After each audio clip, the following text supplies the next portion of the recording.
Precisely so. Let me take it to my original question now. How in the world is this $1 million compound in the middle of a fairly desolate area sitting there 1,000 feet from a Pakistani military training ground? How is that possible that Bin Laden could have lived there for 6 years without the Pakistanis knowing it? Well, we got a lot of tough questions to ask the Pakistanis, but we shouldn't rush to complete conclusions about it. Listen, there's got to be a cover story in place as to what that compound is there. A covert cover story that protects the identity of the occupants in there and what their purpose is. All that said, I find it hard to believe that someone in ISI, Inter Services Intelligence, or someone high in the military did not know the general vicinity or even the specific vicinity that Bin Laden was 60 miles outside the capital of Islamabad. So that to me is hard for me as a stretch. General, don't be political on me, all right? Do me a favor. You're former Army Chief of Staff. Go ahead. Do you trust the Pakistanis, yes or no? I don't trust the Pakistanis at all. And the fact of the matter is, and don't talk to me about being political, all right? You can put that word out of my vocabulary. Well, I'm just trying to get you to the point where you tell me whether or not we can trust the Pakistanis. If we can't, I don't know. What's the next course of action? Do we come out of Afghanistan? Do we look at the Pakistanis as a potential threat? Look, we have Pakistan is a country of strategic significance to us.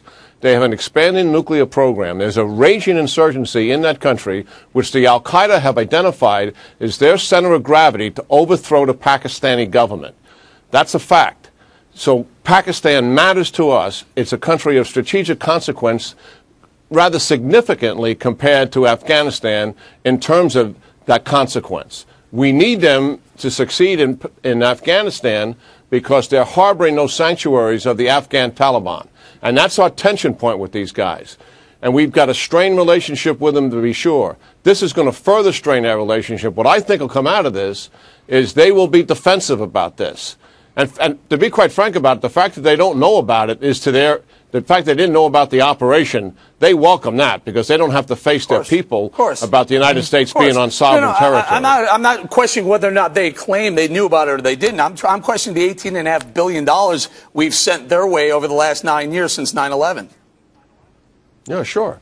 We got huge problems with the Pakistanis, and I'm no apologist for them whatsoever. And quite frankly, I've been speaking out against what they're doing. It's horrific in the fact that they're directly aiding and abetting the sanctuaries in Pakistan from which the Taliban attack on a daily basis and kill and maim our soldiers as well as Afghan security forces. Amen. We're on the same page, and I'm sorry if I misunderstood your comment earlier. Hang on, General Keane.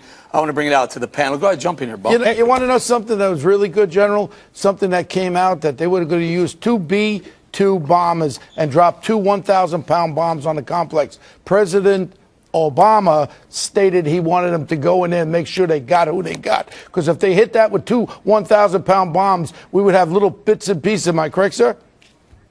Yeah, we needed to have positive identification. That's number one. And the only way you're going to do that, you've got to get on the ground. And secondly, the thing that I'm comforted by, I don't think this necessarily was in the decision, but I was in 9/11 in the Pentagon. I lost 85 people that worked for me. This thing's been personal for a long time with me after attending 61 funerals. The fact of the matter is this operation, in terms of what was happening to Bin Laden, is like this. He hears helicopters, the roar of those helicopters. They're almost like landing on top of him. He knows what that is. Terror is taking over.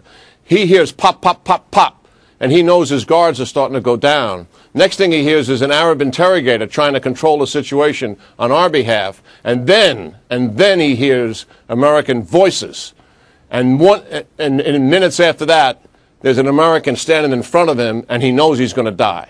Right. Let me get you. And that is comforting. That is comforting. Go ahead, John. I got to tell you, I mean, Jack Keane is a guy who gave some critical advice to George Bush that led George Bush to do the surge. That guy knows what he's talking about, and I'm with him on this. The Pakistanis are up to their eyeballs in the Taliban, but what are we going to do? That's a nuclear-armed nation. You let the Taliban take over, it's almost like Osama Bin Laden having nukes. We got to deal with them. As corrupt as they are, as duplicitous as they are, as backstabbing as they are, we have to deal with them. We can't just walk away and say we're mad because they let Bin Laden live there. Go ahead, Chris. Yeah, I think that's exactly right. And it brings us to the larger picture of what's going on in Afghanistan. We have the Pakistanis on one side who we can't trust, and we have Hamid Karzai on the other side who we also can't really trust. So it's a very difficult situation. And I don't think that there's any doubt. If you look at the fact that there was a lot of information that came out from WikiLeaks of ISI officers knowing of bin Laden's whereabouts, sheltering him both here and other places. And it's very telling that we did not include the Pakistani government at any level in on this operation. All right, hang in there, guys. We're going to keep General Keane around. Please stay with us.